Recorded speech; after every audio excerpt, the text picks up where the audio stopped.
आपने महसूस किया होगा कि जो लोग अच्छे कर्म करते हैं वो परेशान रहते हैं, वहीं जो बुरे कर्म करते हैं वो खुशी से रह रहे होते हैं। अच्छे कर्म करने वाले परेशान होते हैं कि आखिर उन्हें इतनी परीक्षा क्यों देनी पड़ रही है, जबकि जो अधर्म की राह में है वो खुश है और जिंदगी का लुत्फ उठा रहे हैं। अगर आपके मन में भी ये सवाल आया है तो आज हम आपको इसका जवाब देंगे। ये जवाब वो है जो भगवत गीता में लिखा है और श्री कृष्ण ने अर्जुन को दिया था। भगवत गीता में वर्णित कथा के अनुसार जब भी अर्जुन के मन में कोई दुविधा होती थी तो वो श्री कृष्ण के पास पहुंच जाते थे। एक बार की बात है, अर्जुन भगवान श्री कृष्ण के समीप आकर कहा कि वो दुविधा में है और इसका जवाब वो श्री कृष्ण से चाहते हैं। श्री कृष्ण ने पूछा कि क्या सवाल है। अर्जुन ने कहा, मुझे ये जानना है कि अच्छे लोगों के साथ हमेशा बुरा ही क्यों होता है, वहीं बुरे लोग खुशहाल दिखते हैं। अर्जुन के मुंह से ऐसी बातें सुनकर श्री कृष्ण मुस्कुराए और कहा, मनुष्य जैसा सोचता है और महसूस करता है वैसा कुछ नहीं होता है, बल्कि अज्ञानता की वजह से वो सच्चाई नहीं समझ पाता है।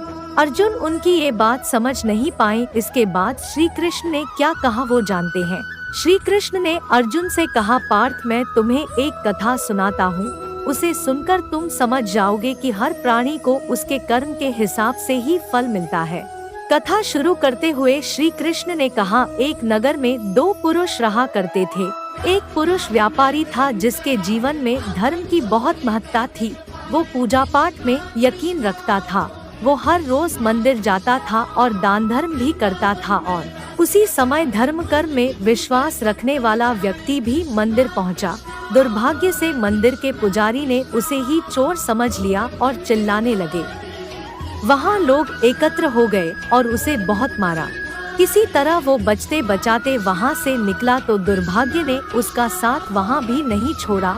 मंदिर के बाहर वो एक गाड़ी से टकरा गया और घायल हो गया। फिर वो व्यापारी लंगड़ाते हुए घर जाने लगा तो रास्ते में उसकी मुलाकात उस पुरुष से हुई जिसने मंदिर से धन चुराया था।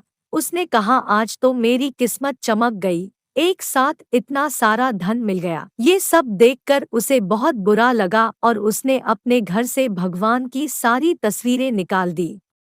कुछ सालों बाद दोनों की पुरुषों की मृत्यु हो गई। उसने क्रोधित होकर यमराज से पूछ ही लिया, मैं तो हमेशा अच्छे कर्म करता था, दान में विश्वास रखता था, उसके बदले जीवन भर मुझे अपमान और दर्द ही मिला और इस व्यक्ति को नोटों से भरी पोटली।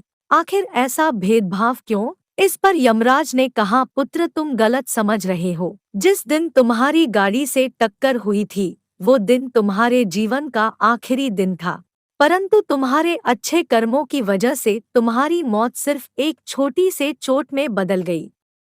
तुम इस दुष्ट व्यक्ति के बारे में जानना चाहते हो। दरअसल इसके भाग्य में राजयोग था, मगर इसके कुकर्मों और अधर्म की वजह से वो सिर्फ एक छोटी सी धन की पोटली में बदल गया। कथा सुनाने के बाद श्री कृष्ण अर्जुन से कहते हैं, पार्थ क्या अब तुम्हें तुम्हारे सवाल का जवाब मिल गया? ऐसा सोचना कि भगवान तुम्हारे कर्मों को नजरअंदाज कर रहे हैं, ये बिल्कुल भी सत्य नहीं है। भगवान हमें कब क्या किस रूप में दे रहा है मनुष्य को समझ में नहीं आता है, मगर आप अच्छे कर्म करते रहें तो भगवान की कृपा हमेशा बनी रहती है। इसलिए अपने अच्छे कर्मों को बदलना नहीं चाहिए, क्योंकि उसका फल हमें इसी जीवन में मिलता है। इसलिए मनुष्य का फर्ज है कि वो हमेशा अच्छे कर्म करते रहें, क्योंकि श्री कृष्ण ने गीता में भी बताया है कि किसी के द्वारा किया गया कर्म बेकार नहीं जाता है, चाहे वो अच्छा हो या बुरा। मित्रों, हम उम्मीद करते हैं कि इस प्रस्तुति के माध्यम से आपको सब अच्छे से समझ आ गया होगा। तो प्रिय मित्रों, आज की प्रस्तुति में बस इतना ही। उससे पहले यदि आपने हमारे अपने चैनल को सब्सक्राइब नहीं किया तो सब्सक्राइब करना मत भूलिएगा।